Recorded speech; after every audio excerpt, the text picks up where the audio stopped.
बाद में उनका पक्ष से जाना, उन्होंने कुछ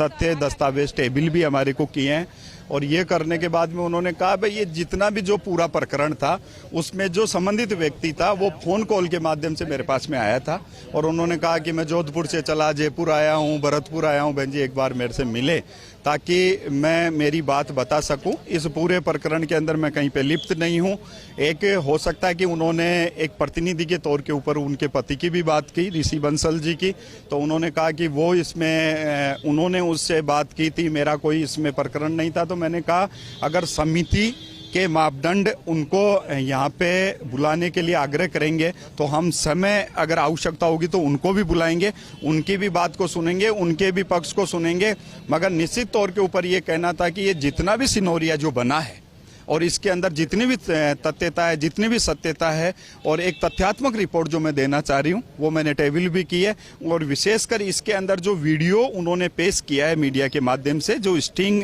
ऑपरेशन हुआ, जो वीडियो हुआ वो एडिट था, उसमें मेरा कोई दूर दूर तक लेन देन नहीं था। मैंने माननीय मुख्यमंत्री जी को भी पत्र लिखा है कि मेरी निष्पक्ष जाँच कराई जाए। मैंने CBI की भी जाँच की मांग की है और विशेषकर समिति ने पूरे प्रकरण को सुनने के बाद में उन्होंने कहा कि कुछ जानकारियां हैं उसमें FSL भी है। वो लोग आए मेरे घर के अंदर, वो एक कोई फंक्शन था, मेरे घर में कोई बीमार चल रहा था, मैं तो वैसे ही परेशान थी। और जिस तरीके से उन्होंने आनन फानन के अंदर आके मेरे से बात की, तो कभी कभार जनप्रतिनिधि के सामने कोई व्यक्ति आता है तो उसको जनप्रतिनिधि यही कहता है कि कराएंगे, थोड़ा समय चाहिए, बजट आएगा, ये आएगा। सत्यता इस मामले के अंदर कितनी थी आने वाले समय के अंदर, ये जो 6-7 दिन का जो मैं समय आपके पास में मांग के जा रही हूँ, जिसमें FSL भी रिपोर्ट है और भी है, उस फोटोग्राफ्स में कौन आ रहे हैं, मेरे घर के ऊपर कैमरे लगे हुए, सारी जानकारी देते हुए उन्होंने 7 दिन का टाइम मांगा है समिति के सामने। 7 दिन में जो तथ्य सामने आएंगे, तथ्यों के आधार के ऊपर हम रिपोर्ट बनाएंगे, रिपोर्ट आगे प्रस्तुत करेंगे और उसमें कितनी सत्यता होगी वो मीडिया को भी अवगत कराएंगे। आपने उन पत्रकार को बुलाया जिन्होंने स्टिंग किया है और वापस से ये तीनों विधायक आएंगे अलग अलग समय बाद, तो कब निर्देश दिए जाएंगे, कब बुलाया जाएगा? देखिए, एक बार तो किसी भी तरीके से अगर हम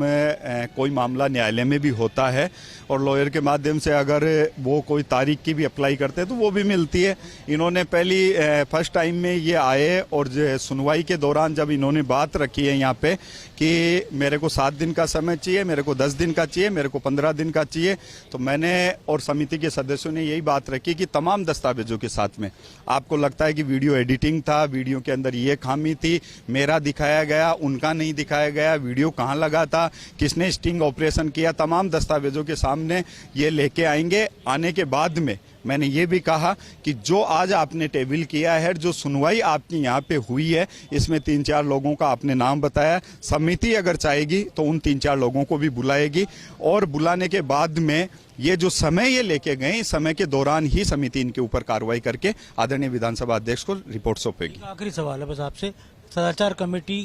क्या नियम, क्या मापदंड है, किस आधार पर अगर सत्य निकलते हैं आरोप तो क्या कार्रवाई कर सकते हैं? सदाचार कमेटी अपने आप में राजस्थान विधानसभा की एक बहुत महत्वपूर्ण कमेटी जिसमें 15 सदस्य हैं और सदाचार कमेटी के नियम, कानून, मापदंड इसी बात को दर्शाते हैं कि ये मान्यों के सदाचार से, मान्यों के व्यवहार से, उनके आचरण से, उनके सद्व्यवहार से, उनसे द्वारा बनाई गई जितनी भी जो फ्लैगशिप योजनाएं हैं उनसे जुड़ी हुई है। जैसे फर्स्ट ऑफ ऑल ये आ गया कि मान्यों के सदस्य से जुड़ी हुई निधि है और निधि के ऊपर किसी प्रकार की कोई बात आ गई, MLA लेड की बात हो गई, तो समिति स्वतंत्र रह के उस नियम, कानून, कायदे के आधार के ऊपर इसकी जांच करेगी। क्योंकि इनके ऊपर MLA लेड का अगर आक्षेप लगा है, MLA लेड के पैसे का लगा है, तो ये लोकतंत्र के लिए बड़ा दुर्भाग्य है, दुर्भाग्यपूर्ण है। और समिति निष्पक्ष स्वतंत्र जांच करने के लिए इसके लिए बिल्कुल पूरी तरीके से तैयार है। तो मैं यूं कहूं कि समिति का सबसे बड़ा निर्णय है ये, मान्यों के सदाचार से जुड़ा हुआ, मान्यों के अनुशासन से जुड़ा हुआ, और उसको समिति पूरी तरीके से फुलफिल करेगी। वो नियमों में आते हैं, नियम, कानून, कायदे से जुड़े हुए हैं। और सीधी सी बात यह है कि सबसे बड़ा अगर लोकतंत्र के अंदर है तो वो कहते हैं कि मैंने विधायक राजस्थान की विधानसभा के अंदर जाने के बाद में मेरी निधि का 5 करोड़ रुपया सालाना जनता के विकास के लिए लगेगा, गांव